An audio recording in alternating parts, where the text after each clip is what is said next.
J'offre des choses qu'il n'a pas été capable d'offrir aux Rwandais. La formule est de Diane Rwigara. La jeune Rwandaise de 35 ans s'est portée candidate à la prochaine élection présidentielle. Ce sera en août prochain.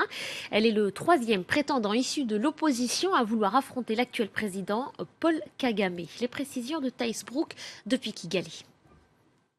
La nouvelle candidate à l'élection présidentielle, Diane Rwigara, n'a que 35 ans, mais le nom de sa famille est célèbre au Rwanda. En effet, elle est la fille d'Assina Paul Rwigara, un riche homme d'affaires rwandais qui avait largement soutenu et financé le FPR, le parti aujourd'hui au pouvoir, dès les années 1990, avant le génocide. Assina Paul Rwigara est décédée en 2015 dans des circonstances controversées.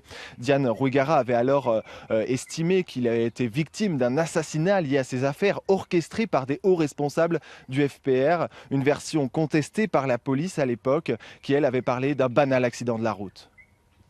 C'est pas la seule chose qui m'a motivée, parce que comme j'ai expliqué, on n'est pas la seule famille qui a traversé des moments difficiles dans ce pays.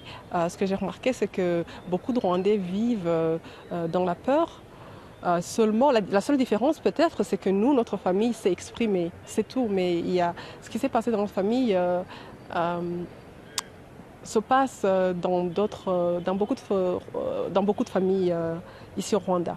Lors de sa conférence de presse, la candidate à l'élection présidentielle a aussi dénoncé le manque de liberté d'expression dans le pays. Elle dit vouloir lutter contre la pauvreté, contre les injustices. Diane Rwigara assure avoir de nombreux soutiens dans le pays et ne doute pas être en mesure de pouvoir rassembler les 600 signatures nécessaires pour officiellement déposer sa candidature.